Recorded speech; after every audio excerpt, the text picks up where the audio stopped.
Karma Mini.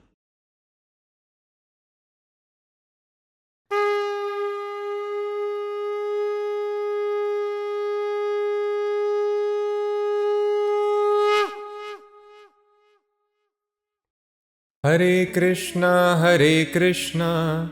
Krishna Krishna, Hare Hare, Hare Rama, Rama Rama, Hare Hare.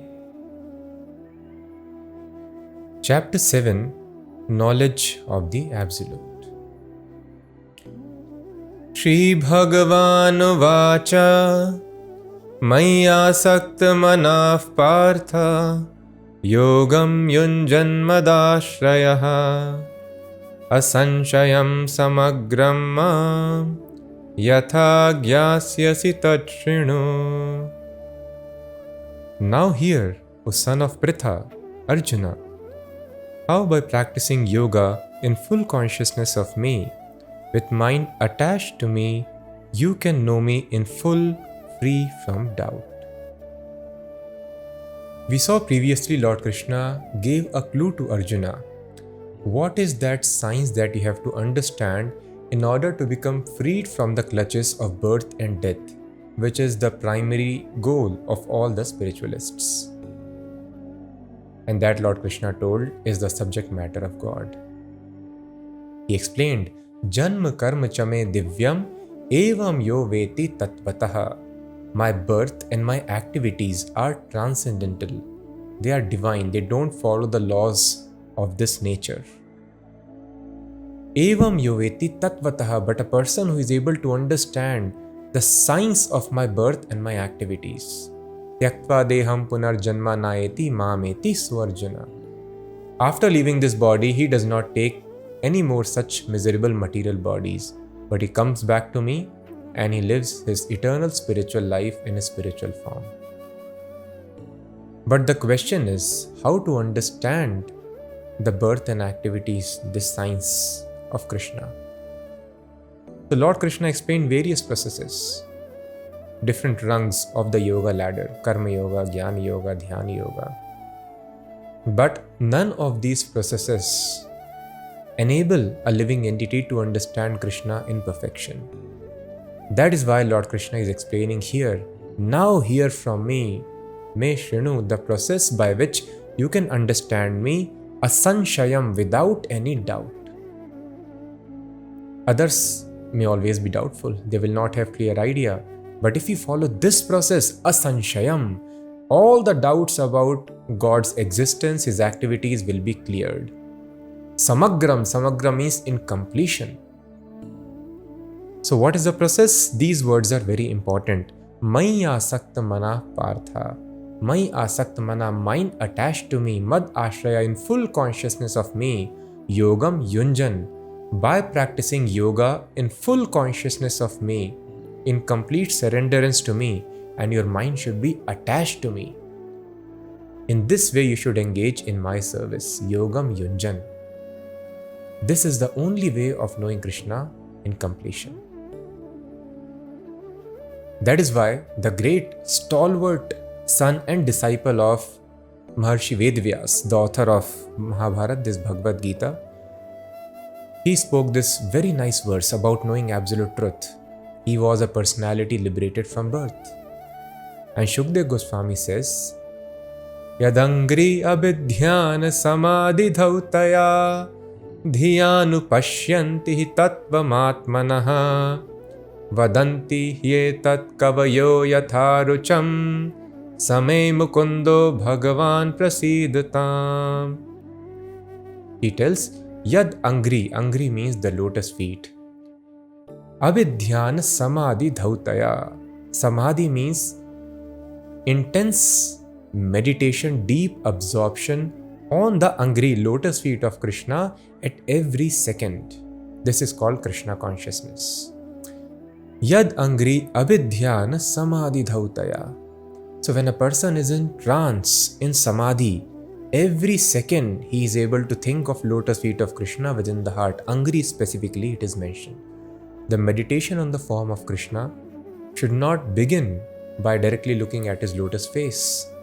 or hands, arms, belly, or any other limbs of the body.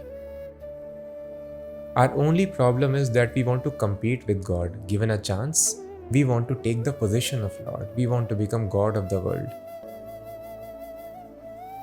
So here, that is why we want to become master of all that we survey. We want to dominate over the other living entities. And this creates all the problems in this world. Every person is trying to lord over other person. And the solution is trying to become servant. That is what Chaitanya Mahaprabhu told. Gopi bhartuf pat kamalayor das das dasanu dasaha. I am the servant of the servant of the servant of maintainer of gopis. So becoming servant and not master is the solution to all the problems of life. Servant of servant of servant of Krishna. Anyway, we are servant. After all education, if you do not find job, then our education is useless. So we have to serve a person who can give us money for our maintenance. We have to, if we are businessmen, no, I am not serving anybody, no. We have to serve our customers. Everybody is engaged in some or the other service. If we become servant, not directly servant, one should be very humble. Servant of servant of servant of servant of God, then that is success of life. In that stage, a person can be very, very peaceful and understand the science of God. And now even in corporates, people are realizing that is why they have coined this word, servant leaders. The leaders should think, I am servant. So actually, whatever we may try, we may present and invent various models, but the right model of leading a happy way of life and eventually understanding God, going back to God, is having a servant attitude as it is mentioned in the Vedas. So that is why we should start meditating from the lotus feet of Krishna. And when a person is always thinking of the lotus feet of Krishna, and 24 hours one is able to continue such meditation, then one can gradually move up and focus on other limbs of Krishna. So those who are always able to have this meditation, Vadanti hi tat kavayo yatha rucham. Kavaya means learned persons. They give so many opinions about absolute truth, but only a person who is absorbed in such trance, he only is able to understand Janati Tattvan Bhagwan Mahimno. Only such a person can understand the Tattva, the absolute truth, see the absolute truth in trance. And the same thing Krishna is explaining here. Maya Sakta Manaf Partha. Mind should be completely attached to me. And in full consciousness of me, you should engage in yoga practice. Engage in my service, offer the results of your activities. So how does mind become focused in that way on Krishna? This is a great mystical science. There are 9 ways of executing it. Shravanam Kirtanam Vishnoho Smaranam Padasevanam Archanam Mandanam Dasyam Sakhyam Atmanivedanam. So one has to learn this science under the guidance of a very expert spiritual master. But the first and the foremost of all these 9 processes is Shravanam, that means hearing. Hearing is very important. That is why Lord Krishna explains to Arjuna here, Tat Shinu, now hear about this process. Jnanam teham savijnanam idam vakshyami asheshataha yajgyatva neha bhuyonyaj gyatavyam avashishyate. I shall now declare unto you in full this knowledge, both phenomenal and noumenal, by knowing which there shall remain nothing further to be known. So all the intelligent people who are hearing this, I request to please note this verse very carefully. There are 2 kinds of knowledge. One is called Jnanam, another is Vijnanam. Knowledge of phenomenal world and that of noumenal world. What is this phenomena and noumena? Phenomena we all know are observations, the world as we observe it. So these are the terms which are used in philosophy, especially by Immanuel Kant, who told there are 2 aspects of existence. The one that we perceive and another which actually is. And both may not always be the same. For example, we see water in the desert. That is phenomena. Our eyes give us knowledge that it is water. We are seeing water. This is called Jnanam. But what is Vijnanam, scientific knowledge, or what is actually happening? That is described as total internal reflection of light. Actually, there is nothing but simply reflection of light in the air. And what we see is water. Similarly, we have to understand all the knowledge that we are perceiving, we are receiving through our senses and mind. This point we have discussed, we are discussing again because it's very, very important to know this. So our senses are just like small window in our room. Through that window only we can perceive what is there outside our house. If somebody tells us, please describe your city, we can only tell, but we have to describe it sitting within our room. Then we can only tell what our window is showing. We can never tell about the actual and complete nature of the city. And from that window, if we see mirage, then whatever we are seeing, that is also illusion. In a similar fashion, are these senses, they are just like windows into the existence. For a blind person, forms or colors may not exist. For a person who has no touch sensation, he may never be able to experience anything, any touch, ever. For a person who is not having sensation to taste, for him taste does not exist.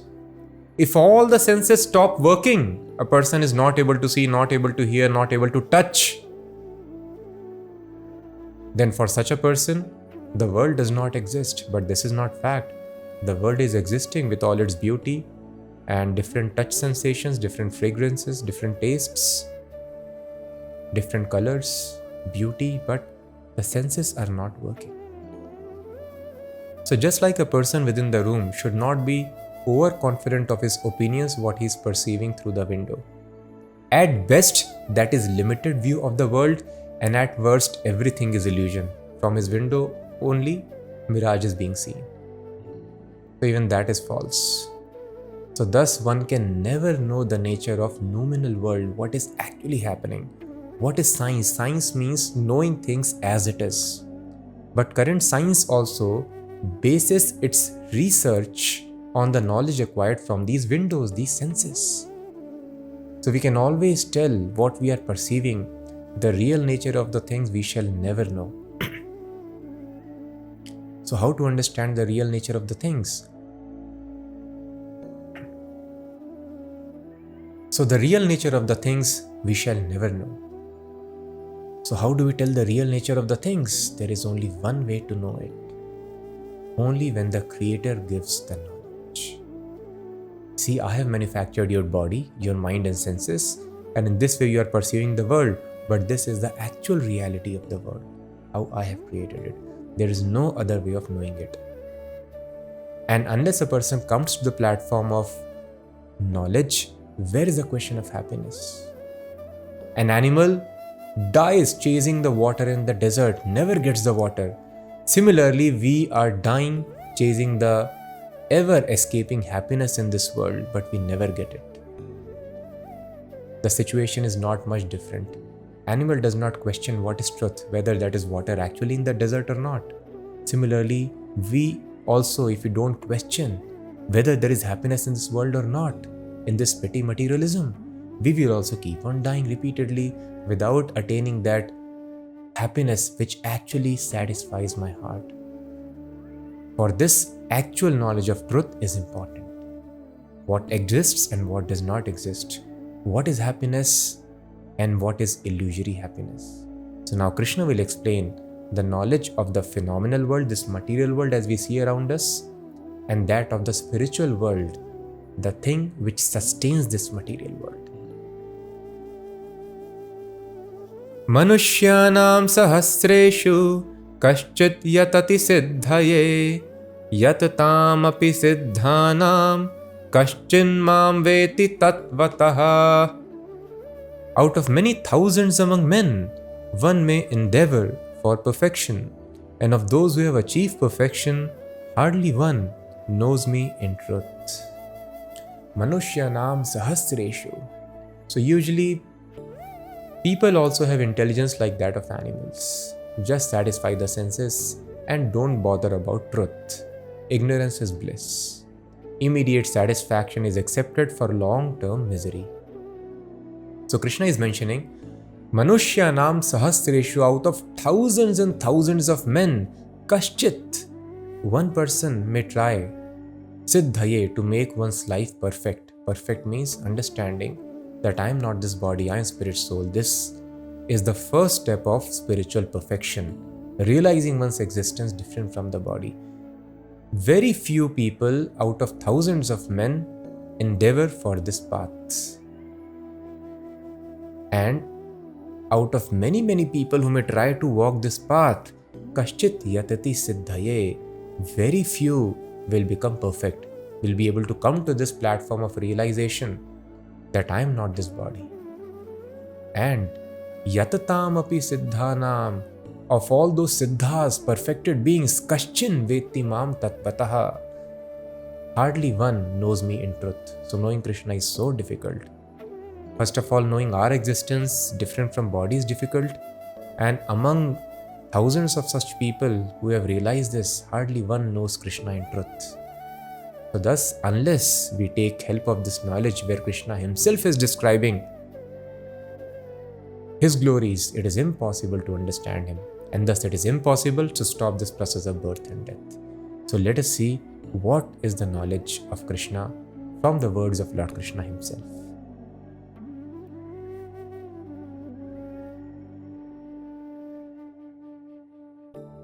Bhumirapo nalo vayuhu kham mano buddhirev cha ahankar iti yam me bhinna prakritirashtadha. Earth, water, fire, air, ether, mind, intelligence and false ego. Altogether, these 8 comprise my separated material energies. So this verse is subject matter of great scientific research. We analyze the world in terms of matter and energy. Now, of course, modern science is coming to conclusion that everything is but energy. So Vedic sciences always describe the whole world as simply made up of energies. And of course, the energetic who is controlling all these energies. So there are numerous energies of Krishna. Broadly, they can be classified as external and internal energy. What is this external? Just like cow is there. Cow gives milk and the milk is separated from cow. So milk is also energy of cow, is coming from cow, but now it is separate. That is called external to cow. But the same milk, when it is present in cow's body in the form of cow's blood, then that is internal energy of cow. In a similar fashion, everything, whatever is there in this world, there is nothing beyond Krishna and his energies. But there are energies which are directly connected to Krishna. They are called internal energies. And there is energy which is separated from Krishna. That is called external energy or bhinna prakriti. That is explained here. This external energy manifests itself into 8 forms. Which are these forms? Bhumi, Rapo, Nalo, Vayu, Kham, Mano, Buddhireva cha. Earth, air, water, fire, ether, mind, intelligence and false ego. The universe is made up of these 8 fundamental energies. And even the atom is made up of these 8 energies. We think, the water is there when hydrogen and oxygen combine together. Then a molecule is called water. But no, it is not that only when there is a molecule it is called water. Water is present within each and every atom. It is not that fire, when 2 gases combine together, oxidation process produces fire. Fire is present within every atom also.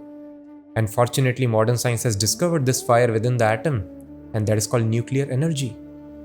Similarly, science may advance one day to understand how there is even water within the atom, even earth within the atom, even air within the atom. The Vedas, Upanishads explain, as is the macro, so is the micro. Purnasya purnamidam purnat purnamudachyate Purnasya Purnamadaya Purnameva Vashishyate. Everything is complete unit and all the complete energies are present. So universe is also full of all the energies. So an atom is considered a sample universe. The same mechanism which drives the universe drives our body. Our bodies are also sample universe, and even an atom is also a sample universe. The same engineering is present. Just like we see a small mosquito also. Mosquito is also doing all the things which we are doing. Same metabolism. Mosquito is also eating, what to speak of mosquito? Small insects, same thing. That also eats, that also defends itself. Even a cell also eats, has metabolism, grows, produces byproducts. It protects itself, defense mechanism, everything is same. As is the macro, so is the micro.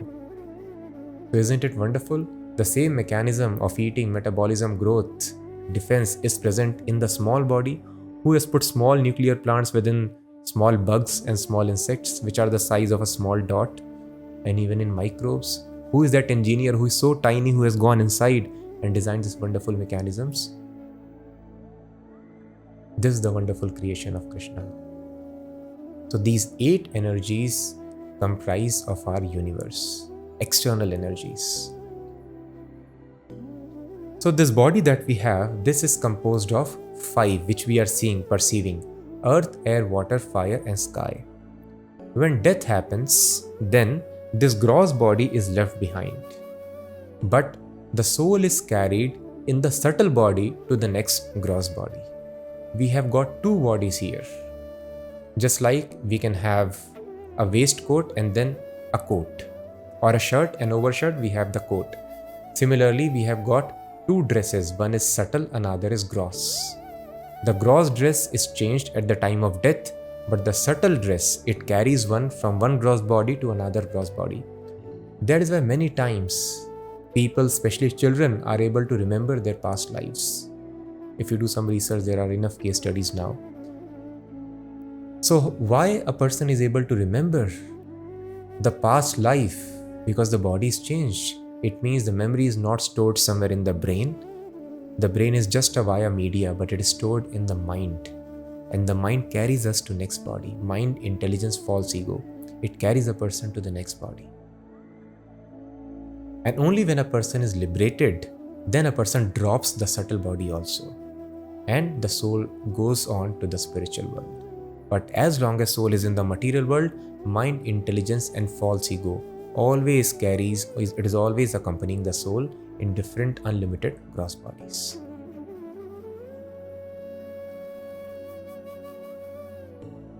Apareyamitastvanyam prakritim vidhi me param jiva bhutam mahabhaho yayedam dharyate jagat. Besides this inferior nature, O mighty armed Arjuna, there is a superior energy of mind, which are all living entities who are struggling with material nature and are sustaining the universe. Here Lord Krishna clearly describes the living entity being completely different energy from matter, material energies. Apareyam itastu anyam. Anyam means it is different, and apareyam. Apareyam means, para means superior, apara means inferior energy. So apareyam itastu anyam. So this material energies are inferior. There is another energy which is superior. And what is that? Jiva bhuta mahabhaho. That is the living entity which sustains the universe. The material energy cannot act, cannot do anything unless the living entity takes some action. So because of us, we are sustaining and manipulating the matter of this universe.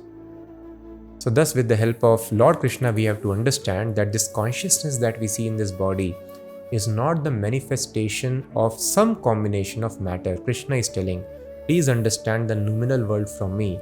What is the science? It may appear to you that the matter, when combined in certain configuration, gives rise to consciousness, but that is not fact. Just like heat and light is symptom of fire, consciousness is the symptom of another energy, which is internal energy, which is always in connection with me, and that is the living entity. Now, what is the source, one may ask, from where all these energies are coming? That Lord Krishna describes in this verse. Etad yonini bhutani sarvani tyupadharaya aham kritsnasya jagatah prabhavav pralayastatha. Of all that is material and all that is spiritual in this world, know for certain that I am both its origin and dissolution. So Krishna is the source of all, not just spiritual energies, but even material energy. Mattav parataram nanyat kinchidasti dhananjaya mai sarvam idam protam sutre manigana eva. O conqueror of wealth, Arjuna, there is no truth superior to me. Everything rests upon me as pearls are strung on a thread. A very important verse. Krishna is telling how not energy but energetic is absolute truth. Krishna is telling Mattav partaram na anyat. There is no truth beyond me. We are very expert at analyzing, doing the root cause analysis. As we know, there was bubonic plague in Europe, and as people say, almost 40% to 60% of the population succumbed to this and they died. And what accelerated the death was actually our own research work. So some people, the intellectuals, they wanted to figure out what is this disease spreading overnight and who is carrying this disease. And then they understood actually this disease is being carried by the cats. So then they killed all the cats that they could find. And eventually they realized actually it was not coming from cats, but from the rats. And when they killed the cats, all the cats, there were no cats to kill the rats. And thus the disease spread even more widely. So if you do imperfect research work, this is how we can harm our own self. If a thief thinks, oh, this policeman is the cause of my misery, my persecution. If I kill this policeman, I may do any amount of robbery, nobody will arrest me. It appears to be very logical, but it is greatest foolishness. He'll be punished even more if he does that. Or if he thinks, no, not policeman, actually this advocate, he argues against me. I am suffering because of not him, the judge. He always writes sentence against me. Let me kill the judge only. No, this is illusion.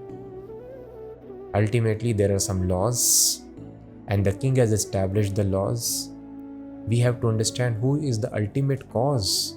The ultimate cause, unless a person understands this, that is why Bhagavatam tells, Etavad eva jigyasam tattva jigyasunatmanaha. One should do research up to the point of the ultimate cause.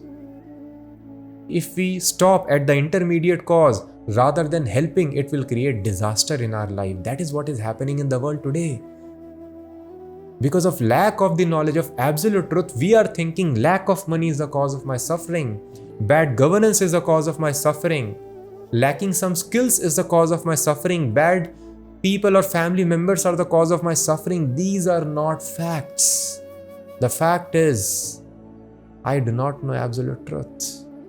I have broken some laws of nature in ignorance of the truth. And because of my breaking the laws of nature, these are simply instruments of my suffering. Just like the judge is an instrument, the executor is an instrument, the advocate or the policeman is an instrument in the suffering of a thief. So that is why the analysis should be done up to the ultimate cause. See, Bhagavatam is so logical. Why we are not reading all these scriptures? Etavad eva jigyasam tattva jigyasunatmanaha. Any person who is inquisitive about truth should pursue this query unless he reaches the ultimate cause. And if you don't do this thing, then it is animal intelligence. Animal, just give the dog pieces of bread and the dog is happy. Dog does not think, why am I dependent on human beings for my food? From where human being is getting this bread? Can I not have the same technology and manufacture my own bread? He will not think. And keep on suffering, remain hungry, and keep on howling the entire night. So we also immediately go for immediate gratification and we are not bothered. Why am I dying? What is this creation? Why am I getting old? Why so many diseases? We are breaking some laws of nature. And we are breaking the laws of nature because we are forgetful of God. When we are forgetful of our relationship with God, that loving relationship which gives us the eternal satisfaction, in absence of it, we hanker for sense gratification. We fall under illusion and break the laws and thus suffer. So here, very kindly Krishna is explaining, Mattah partaram nanyad. Arjuna, there is no truth beyond me. This body is made up of 8 energies. These 8 energies are coming from 3 modes of nature that Krishna will explain further. We will discuss. These 3 modes of nature are coming from Mahatattva. Mahatattva is coming from Brahma. Brahmano hi pratishtaham, Krishna will explain in Bhagavad Gita. And Mattah parataram na anyat. Beyond me there is nothing. There is no truth. Do not think Krishna is also coming from somewhere. Mattah parataram na anyat kinchedasti dhananjaya. I am the end result of all research. Janmadi asya yataha. Om Namo Bhagavate Vasudevaya. Vedvyas has described this in the beginning of Srimad Bhagavatam. I offer my respects to Vasudev, the son of Vasudeva and Devaki, Lord Shri Krishna, who is absolute truth. Janmadi asya yataha. He is the source of creation, maintenance and annihilation of the entire existence. But then why we are not able to see him? That Krishna explains. Sutre Manigada eva. We see a very beautiful pearl necklace. We see beautiful pearls, but we don't see the thread. Thread is invisible in the necklace. In a similar fashion, Krishna is telling, I am sustaining everything. But just like the thread of a pearl, I am invisible. So Krishna, through his energies, which are all pervading, he sustains everything. As Paramatma, he enters within every atom. But he remains invisible like the thread. So we should not depend upon eyes, which only describe us the phenomena, but we should understand the noumena as explained by the Creator himself.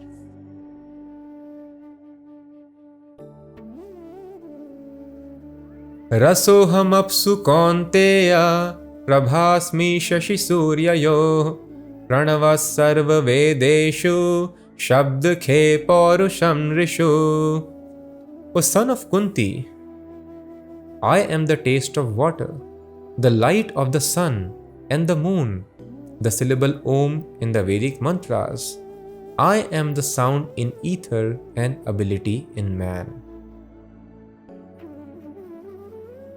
Punyo gandhav prithivyam cha tejaschasmi vibhavasau jivanam sarva bhuteshu tapaschasmi tapasvishu.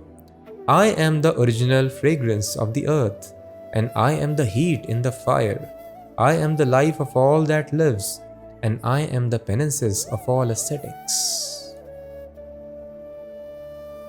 Bijam mam sarva bhutanam vidhi partha sanatanam buddhir buddhimatam asmi tejas tejasvinamaham. O son of Pritha, know that I am the original seed of all existences, the intelligence of the intelligent and the prowess of all powerful men. Balam balavatam chaham kamaraga vivarjitam dharma viruddho bhuteshu kamosmi bharatarshabha. I am the strength of the strong, devoid of passion and desire. I am sex life, which is not contrary to religious principles, O Lord of the Bharatas, Arjuna. So Krishna is further describing his glories. Rasoham apsu kaunteya prabha asmi shashi surya yoho. I am the taste of water, apsu. I am the light of the sun and the moon. How do we understand this fact? Now Krishna explained he is a person, nothing is beyond his personality. Energies are controlled by him. And now Krishna is telling, I am the taste, I am the light. So Krishna is energy or Krishna is a person? So many people, when they read these shlokas, they get confused. I am the intelligence of the intelligent. I am the strength of the strong. So it means Krishna is energy basically, all the energy of this world. You can give him a name, Krishna. But no, this is not fact. This has to be carefully understood. So there are 2 classes of transcendentalists or spiritualists, impersonalists and personalists. Impersonalists tell that the absolute truth is energy. Personalists explain, no, he is a person. An impersonalist perceives Krishna's presence in this way, as the taste in water, as the light of the sun and the moon, as the intelligence of an intelligent man, as the strength of a strong man. And a personalist also thanks the Lord for creating this taste in water. He does not forget that personality. Actually, there is no difference between personalists and impersonalists if they understand absolute truth perfectly. They don't fight over these different features of the absolute truth. Both are features of the same absolute truth, Krishna. And thus both personalism and impersonalism have been adjusted very nicely in the philosophy of Achintya Bhed Abhed Tattva. If we just tell Advaita is fact, it is ultimate reality, that is also not the perfect description of absolute truth. If we tell Dvaita, we are completely different from God, that is also not the perfect understanding of truth. We are simultaneously one and different from God. This is called Achintya Bhed Abhed Tattva. The example is just like the sun and the sunlight. The sun is different from the sunlight, as well as the sun is same as sunlight. There is never a day when there is sunlight without sun. It has no existence. Nor is it possible that sun is there without its light. Thus sun and sunlight are one unit. In that sense, there is no difference between the energies and energetic. Thus Krishna is telling, the taste is also my energy. The intelligence which I have given, that is also my energy. And because there is no difference between me and my energy, just like there is no difference between sun and the light of the sun, so I am telling I am the intelligence, I am the taste, I am the beauty, I am the splendor of the sun and the moon. Because there is no difference between me and my energy. This is the proper understanding of the absolute truth. At the same time, sunlight cannot be called sun. Sunlight is touching my hand, it does not mean I am touching the sun globe, sun planet. So this is the perfect understanding of God. I am the same substance as that of God. God is also Satchidananda, pure spirit soul. I am also Satchidananda, but I am infinitesimal, just like a drop of water and the ocean of water. Both are same substance, H2O, but there is difference in magnitude. Similarly, we are one in quality with God, but different in quantity. This is called Achintya Bhed Abhed Tattva, and it is the perfect understanding of absolute truths. Ye chaiva satvika bhava rajasas tamasascha matta eveti tan vidhi natmaham teshu te mai. All states of being, be they of goodness, passion or ignorance, are manifested by my energy. I am in one sense everything, but I am independent. I am not under the modes of this material nature. Tribhir gunmayair bhavair ebhis sarvam idam jagat mohitam nabhijanati mamebhyah paramavyayam.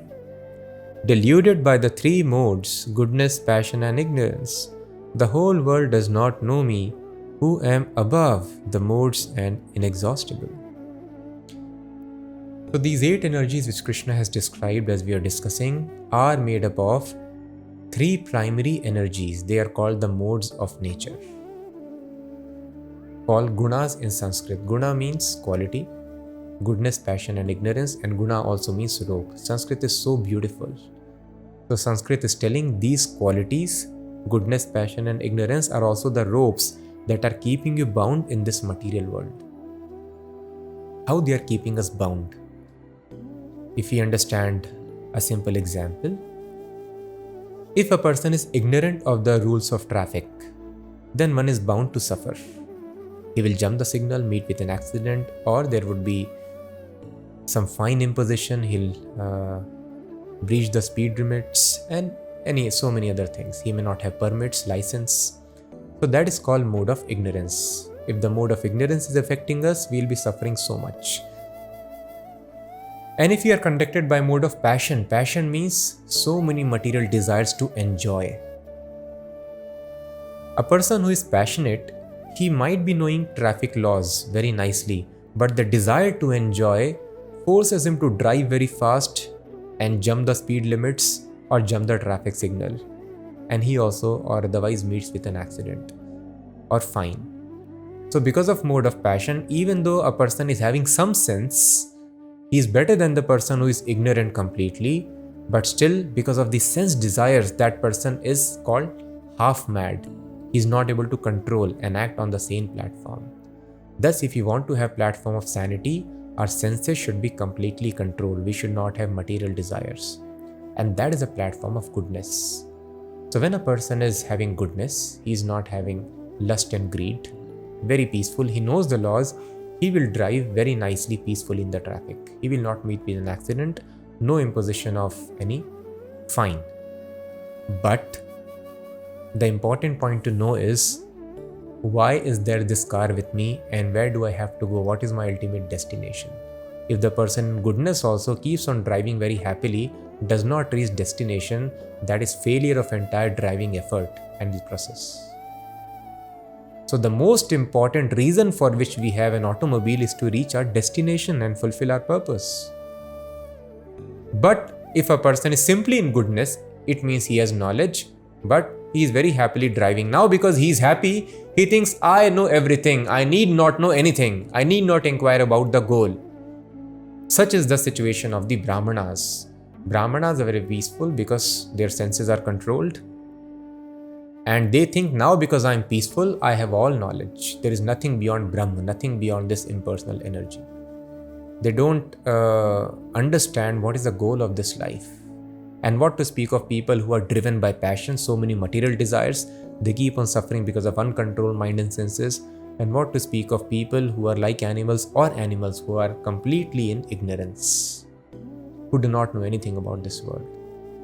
So deluded by these three modes, all the people are bereft of my understanding.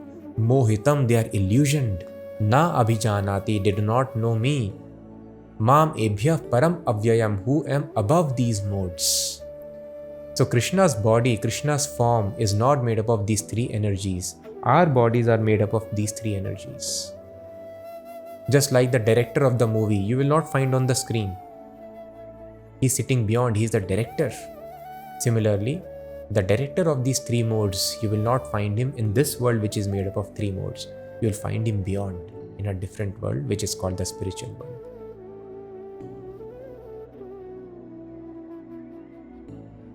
Devi hyesha gunamayi mam maya duratyaya mam eva ye prapadyante maya me tam taranti te.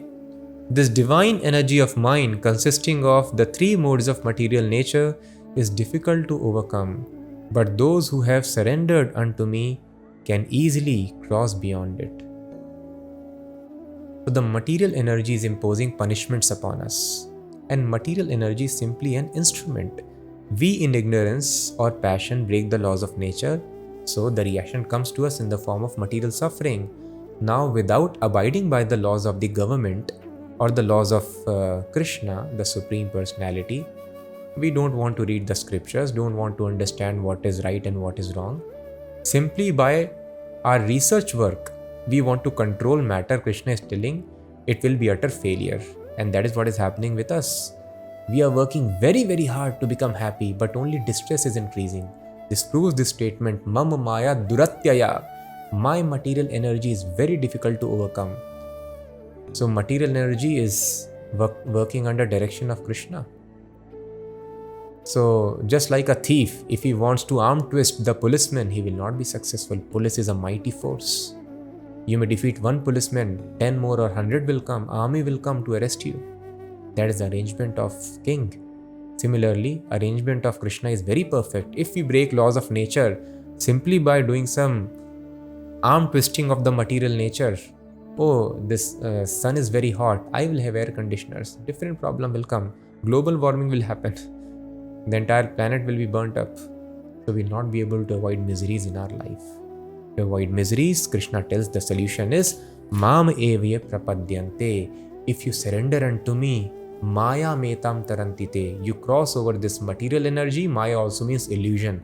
you will cross over this illusion. Only when you surrender unto me, then you can cross over this illusion and see the truth. Then you can become perfectly happy. You will not be disturbed by material energy anymore.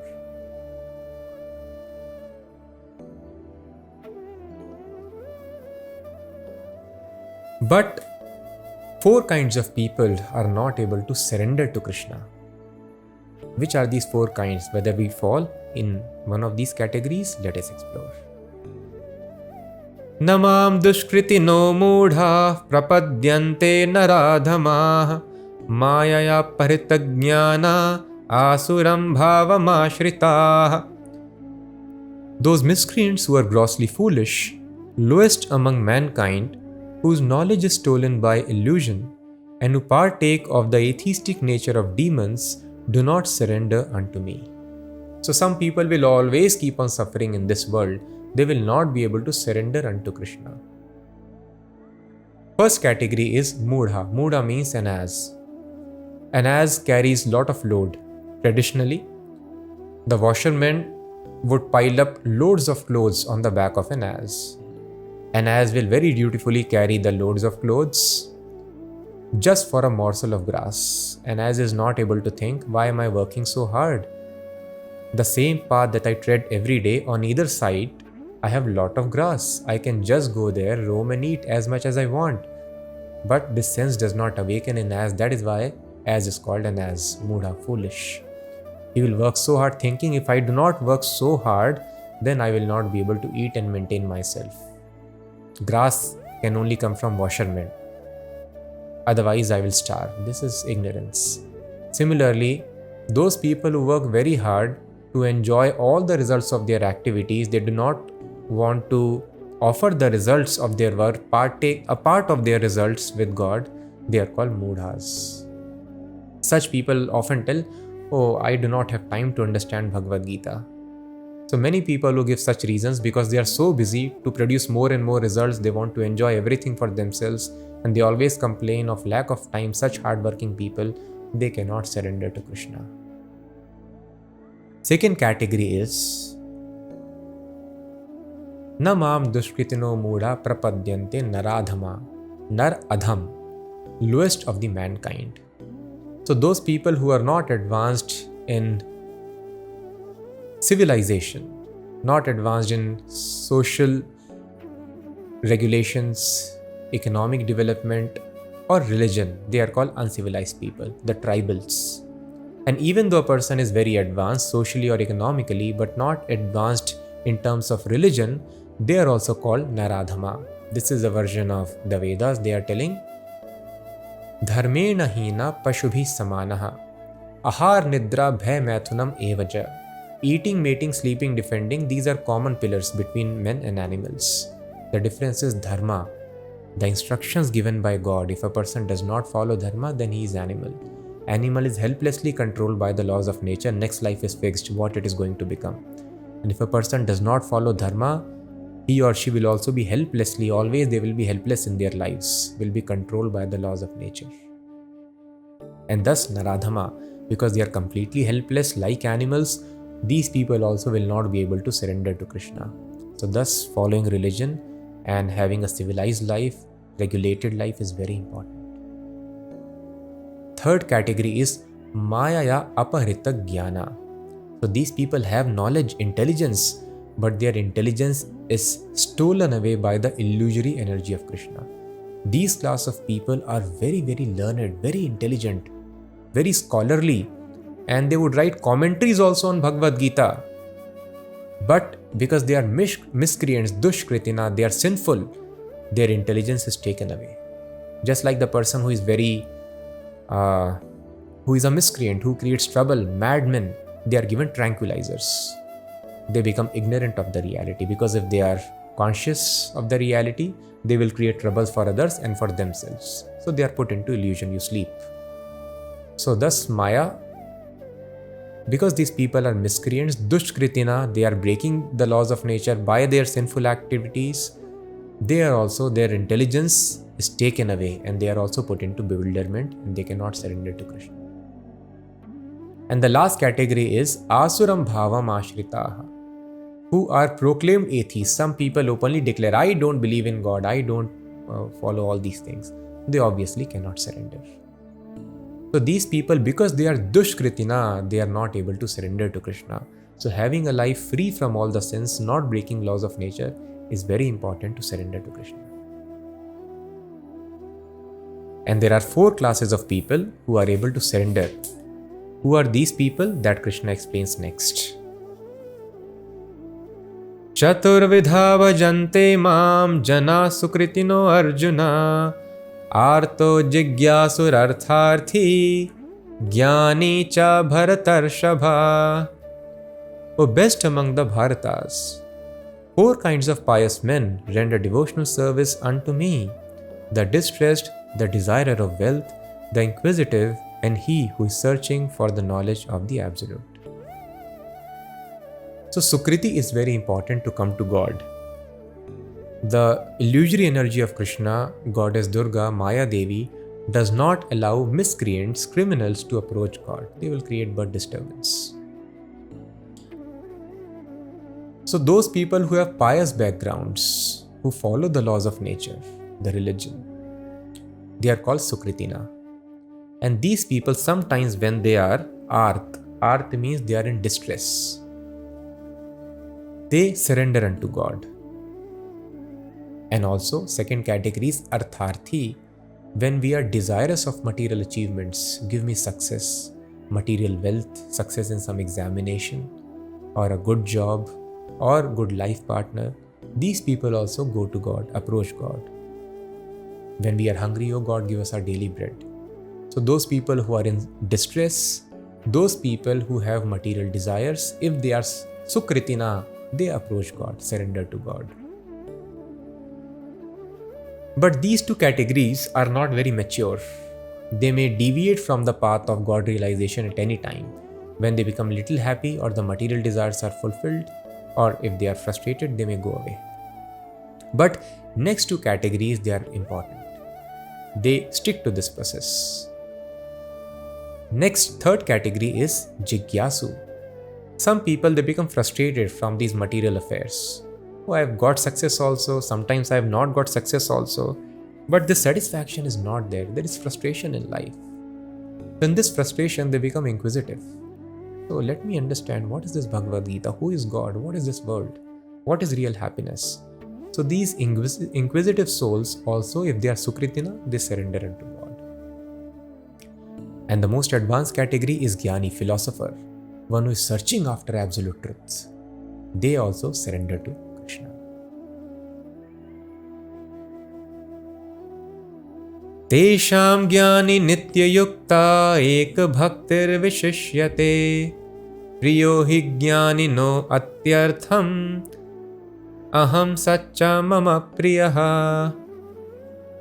Of these, the wise one who is in full knowledge, in union with me through pure devotional service, is the best. For I am very dear to him and he is dear to me.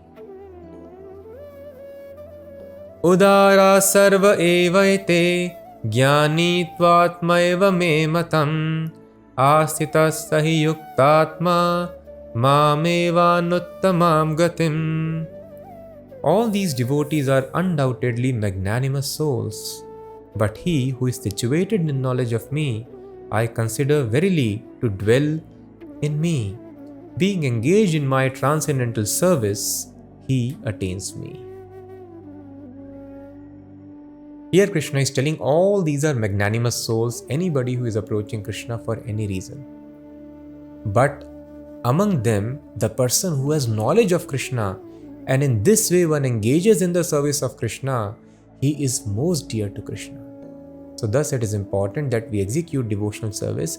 If without knowledge also we are engaged in devotional service, we are chanting his names, hearing about him, engaged in his service, thinking of him, carrying out the orders, worshipping the Lord's form, and all these Navadha Bhakti we are engaged in, but without knowledge, then that situation is not very advanced. But a person who knows the knowledge of Krishna and in knowledge he engages in service, Krishna is telling he is most dear to me. That person never deviates from the path of truth. He gets special protection of Krishna.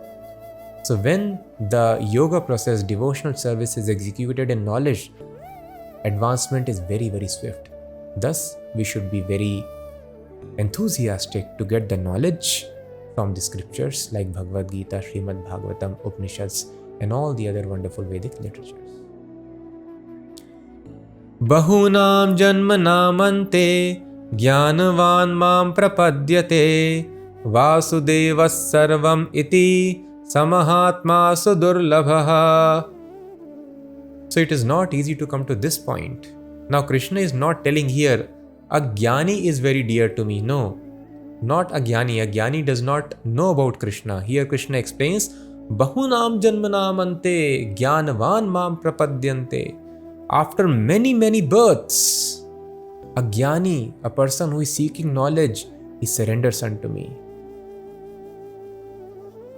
So out of many, many jnanis, after research work of many, many lifetimes, Vasudeva Sarvamiti, there is nothing but Vasudev, personality of Vasudev and energies coming out of Vasudev. There is nothing else apart from Vasudev and his energies in this world. Samahatma, such a great soul, Sudurlabha, is very, very rare. Such a jnani is being praised here who has understood that Vasudev is absolute truth and thus he surrenders unto Krishna. Who engages Chaturvida Bhajante Mam. Bhajan is very important. One who is doing bhajan. Bhajan means engaging in service of Krishna. Usually we understand bhajan means chanting and singing for Krishna. Yes, these are the beginning process of bhajan. But bhajan means any kind of activity in which senses are engaged in the service of Krishna. So engaging in service of Krishna is important. Bhajante Mam. But a person who does bhajan in knowledge, he is most dear to Krishna.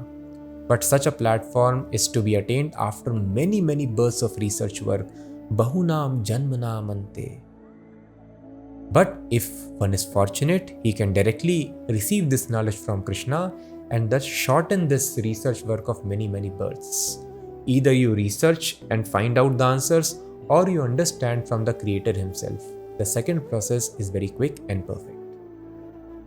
And this process is being recommended here in the Bhagavad Gita. Krishna is telling to Arjuna, please hear from me.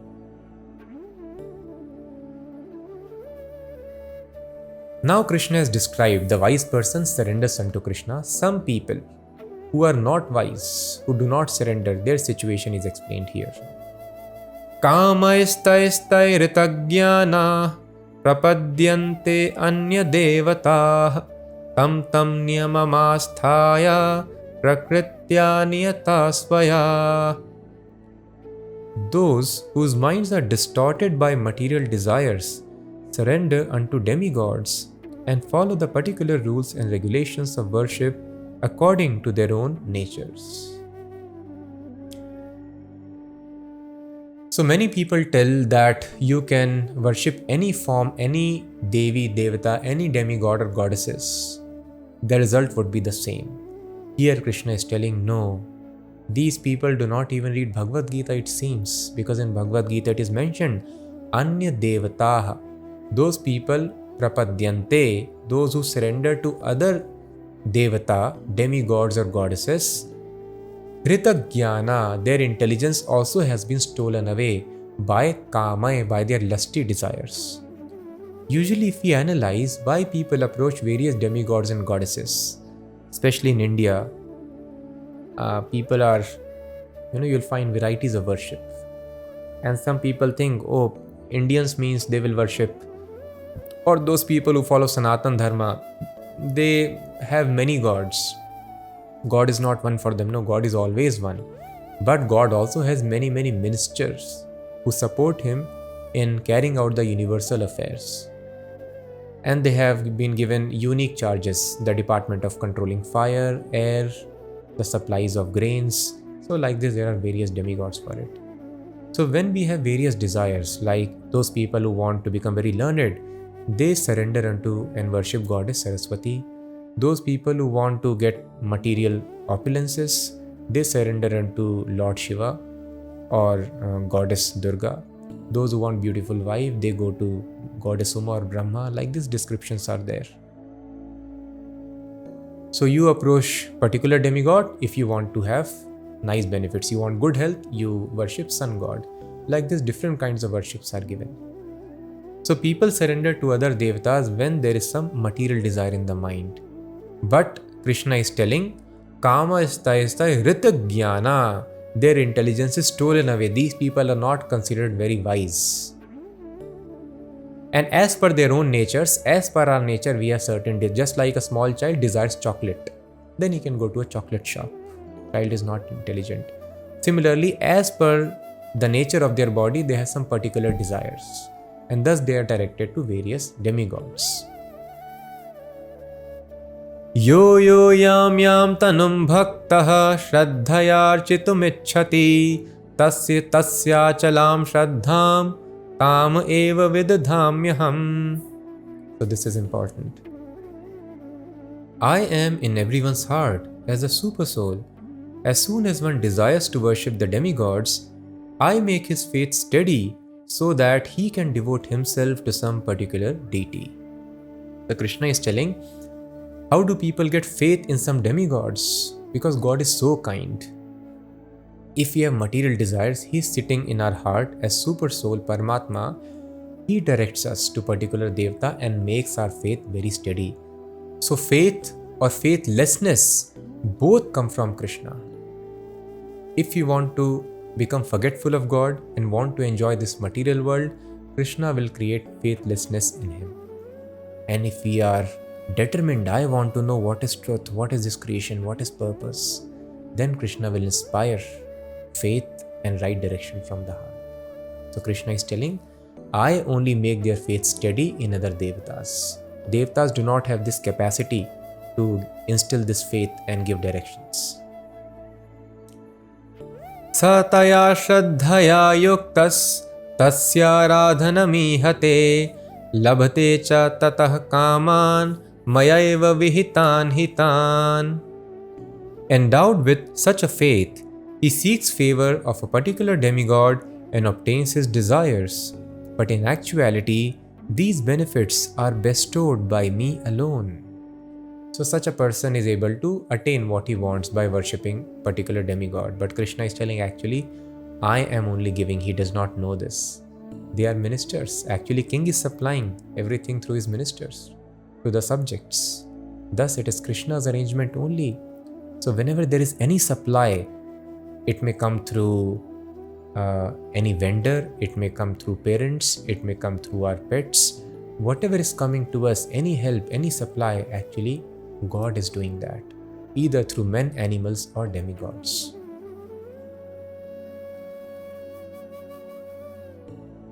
Antavattu phalam tesham tadbhavati alpamedhasam devan deva yajo yanti madbhakta yanti mamapi. Men of small intelligence worship the demigods, and their fruits are limited and temporary. Those who worship the demigods go to the planets of the demigods, but my devotees ultimately reach my supreme planet. So thus people are not reading Bhagavad Gita. They tell you worship any Devi and Devata, you will attain the same result. Any form you worship. This is not fact. Krishna is telling, no, the result is different. Devan Devya jo yanti. Because ultimately, such commentators have no faith either in Krishna or on the demigods. No, the demigods do exist. There are various planets and there are various people who are in charge, controllers of the planet, and they are called demigods. And they are existing. The descriptions are given in the Vedas. So those people who have no such proper faith, they tell all these forms are imaginary. As per your desire, you can imagine any form. But Krishna is telling different results are attained. Devan Devyajo Yanti. Those people who worship Devtas, they go to Devtas, to their planet. And those people who worship me, they come to my planet. And again Krishna is telling, those people who worship other Devtas, please read the word of the first line, last word, Alpa Medhasam. Medhasa means intelligence, brain substance. Alpa means less. They are less intelligent. Why? Because Antavattu phalam tesham, the result is subject to be destroyed. Antavat, it is temporary. So we are eternal. Why we should work very hard for something temporary? There are two options for you. You can get permanent money or you can get temporary money. Now it is only foolishness to aspire for temporary money. You become very rich by worshipping some devta, you become learned by worshipping Saraswati, and then you forget all your wisdom, leave all your money and you move on. Now it does not make any sense to a person who knows that he is eternal. So if we are eternal, we should seek only eternal returns. So Krishna tells they are foolish. These demigods are also temporary. You can also become that demigod whom you are worshipping. These are posts. Just like any person can become prime minister, finance minister, defense minister, home minister by proper qualifications. So you yourself can become these demigods. But even that is not desirable because all these are temporary positions. Because we are eternal, we should work so that we come to our eternal platform. What is the use if we attain everything and lose everything? This is not intelligence. So any person who has read even the translations of Bhagavad Gita, he will not have this understanding, worship any form, any demigod and goddess, you will attain the same result. No. Worshippers of other demigods and goddesses are considered less intelligent. Avyaktam vyaktimapannam manyate mama buddhayaha param bhavam ajananto mama vyayamanuttamam. Unintelligent men who know me not think that I have assumed this form and personality. Due to their small knowledge, they do not know my higher nature, which is changeless and supreme. Again, very important understanding. So Krishna has described the worshippers of demigods as less intelligent, and impersonalists also are described as less intelligent here. Abuddhaya. Buddhaya means intelligent. That is how the word Buddha has come. Abuddhaya means less intelligent or who is not intelligent. So people who are telling avyaktam, unmanifest, vyaktimapannam has taken a form of a vyakti. Abuddhaya, he is less intelligent. So all those people who are telling that impersonal energy has taken the form of Krishna, and this energy takes various forms, you can worship any form, they are less intelligent. Krishna is telling param bhavam, bhavam means nature, ajananto, they do not know my supreme nature, superior nature. The nature of my body and your body is completely different. The word used here is mama avyayam. Avyayam means my body is imperishable. My body is not destroyed by the influence of time. It is completely spiritual in nature. So those people who do not know the nature of Krishna's body, they think Krishna also has accepted a material body. We should not surrender to Krishna but to the impersonal within Krishna.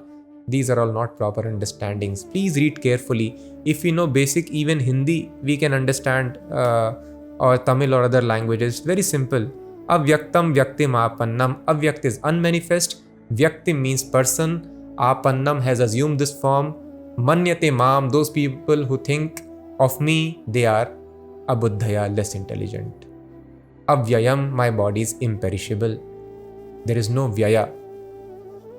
It does not perish. So very simple understanding. Very simple understanding. I will repeat. So very simple understanding it is.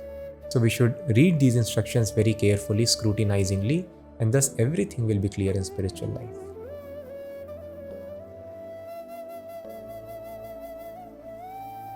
Naham prakasha sarvasya Yogamaya samavritaha Mudhoyam nabhijanati Loko mamajamavyayam. I am never manifest to the foolish and unintelligent. For them I am covered by my eternal creative potency Yogamaya, and so the deluded world knows me not who am unborn and infallible. Loko mam ajam avyayam. So here Krishna is telling, again, please understand avyayam, avyayam. I do not die, I do not leave my body. There is no difference between my body and soul, it is eternal. This form is eternal. And ajam, I do not take birth. So repeatedly Krishna is telling the superior nature of his personality. He does not take birth, he does not die, he is an eternal personality. But Mudha, foolish people are not able to understand. Krishna tells why? Yogamaya samavritaha. I am covered by my energy. Just like if there is lot of light on the stage, we are not able to see the performer. Or when there is lot of light on the performer is not able to see the audience.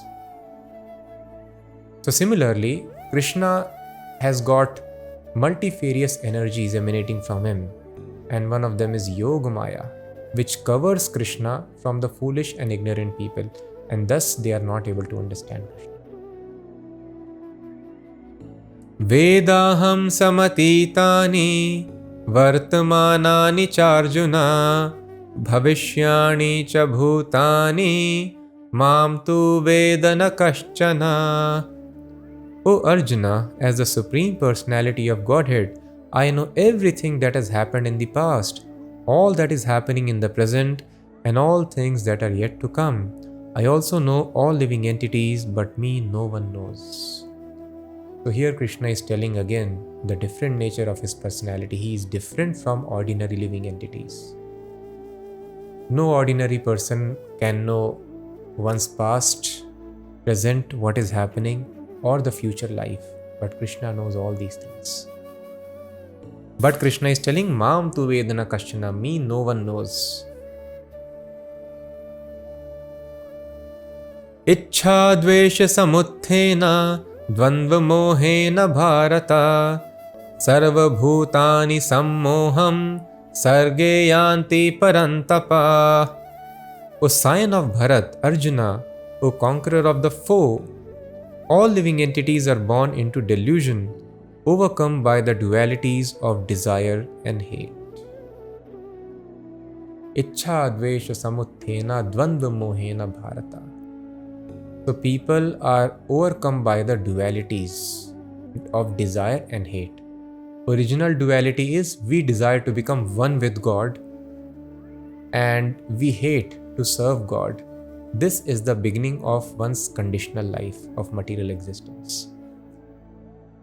All of us who are there and trapped in these bodies in the material world, we are envious of God.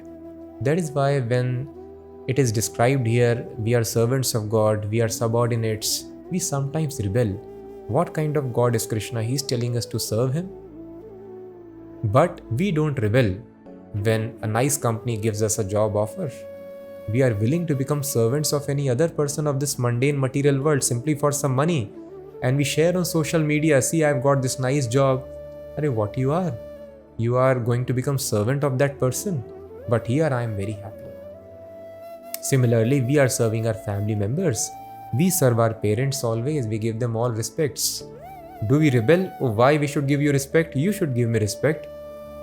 Do we tell our father, you should touch my feet, I will not fall at your feet? No, we do not do that. We give all respect. So there is respect when there is love. But when there is envy, then we ask, why I should give you respect, why I should serve you? No. As a child would naturally like to serve the parents, as employee wants to serve the employer, and there is enjoyment for both. In a similar fashion, we have to understand there is a loving relationship between us and God. He is our eternal parent. So the servitorship of Lord is not like servitorship in this material world. It is like we serve our loving relatives, people who love us the most. This is service which is very, very delightful to the heart. So we should not be envious. But when we are envious, we hate serving God and we desire to become God, one with God, then our illusory condition begins. And then we are caught with secondary desires and hates. Then we are into this world of duality. Here we make difference between honor and dishonor, heat and cold, like and dislike. Actually, heat and cold is the same here in this material world. Honor and dishonor are the same, pleasure and pain are also the same. But if a person is lost in the bodily concept of life, he or she will not be able to understand that pleasure and pain are the same. These differences are only felt because of this illusory conception of this body.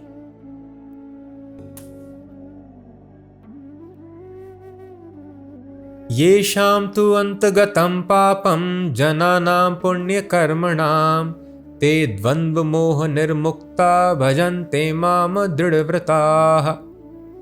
Persons who have acted piously in previous lives and in this life, whose sinful actions are completely eradicated and who are freed from the duality of delusion, engage themselves in my service with determination.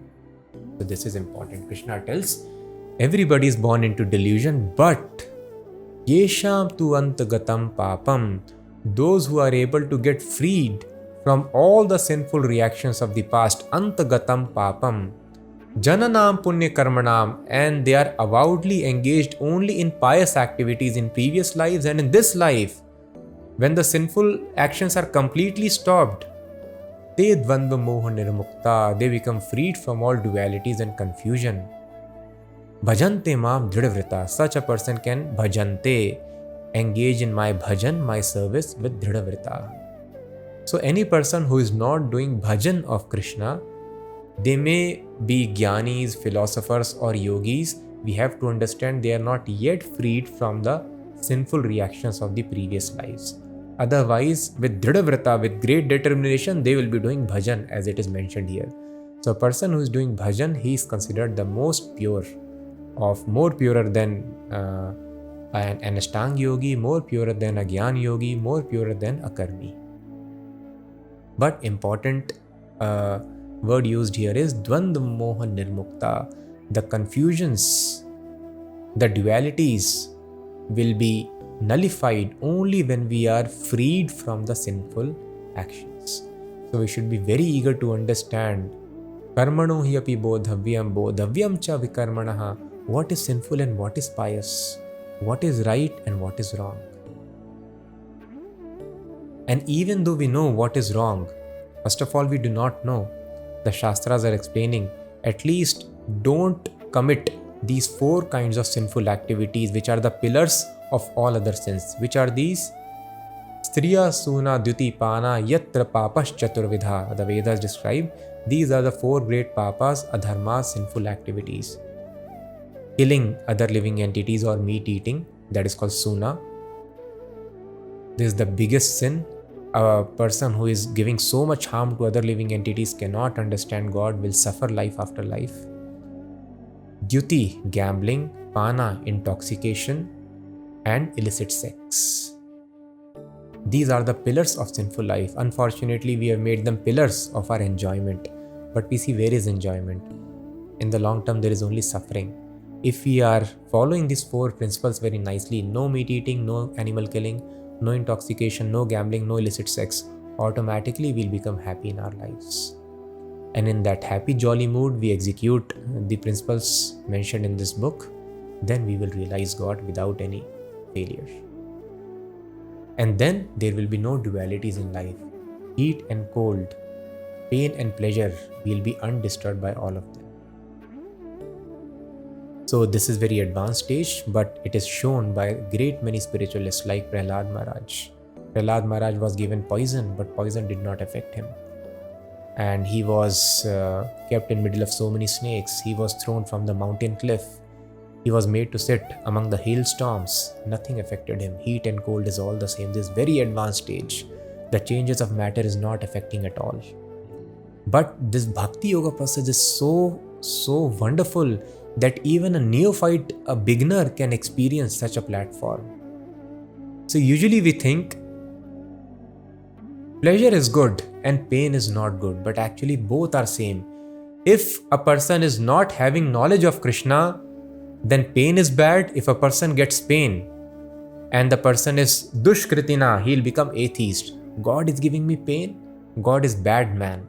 So he'll become atheist. Either he will tell there is no God, or he'll become more envious of God. Thus, pain is bad for a person who is having no knowledge of God, who is dushkritina, sinful.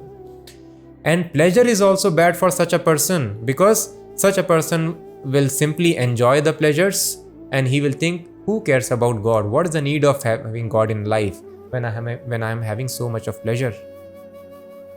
I will repeat.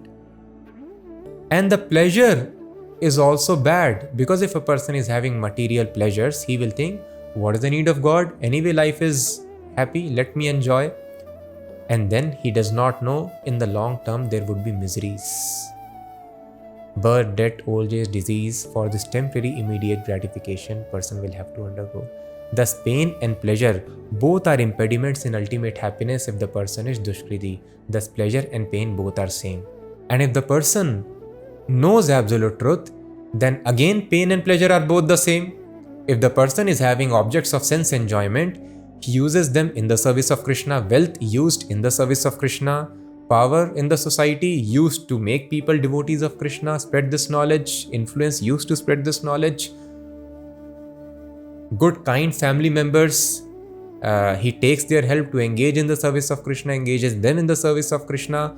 So material pleasures are good, they help him in spiritual advancement. And if pains are there, then it uses it. If the pain is there, if there are physical maladies, diseases, he uses it to get detachment from this world. He realizes this material world is miserable, and he realizes the ephemeral nature of this material world. He purifies himself, his consciousness. Thus pains are also very good, and they help a person get detached from this material world, and it is an impetus for spiritual advancement. Thus pain is also good. It purifies one's intelligence. So thus in Krishna consciousness, pain is also good and pleasure is also good. So honor and dishonor both are good. If somebody respects you, then you give them this knowledge, they will take it up. If people disrespect you, then it's okay, remain detached from materialists and focus on Krishna consciousness. So devotee always remains free. He is not working very hard to maintain social prestige. If it comes, it is okay. If it goes, that is also welcome. Does not matter. So thus devotee is always undisturbed. Whether honor is coming, dishonor is coming, pain is coming, pleasure is coming. He knows both are good for my spiritual advancement. So if we are even a little bit advanced in this knowledge, we should not waste time tackling this material pains and pleasures.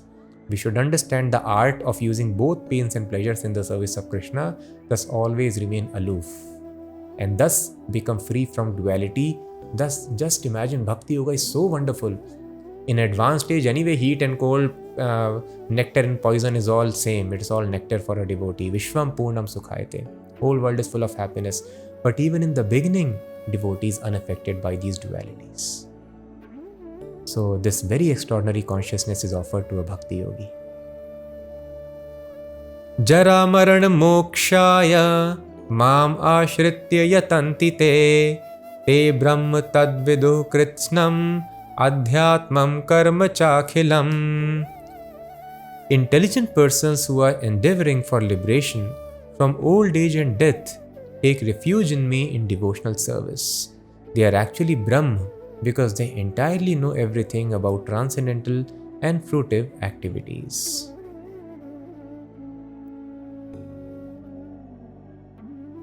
Sadhi bhutadi daivam mam sadhi yagyam cha ye viduhu prayana kale picha mam te vidur yukta chetasaha. Those who know me as the Supreme Lord, as the governing principle of the material manifestation, who know me as the one underlying all the demigods, and as the one sustaining all sacrifices, can with steadfast mind understand and know me even at the time of death.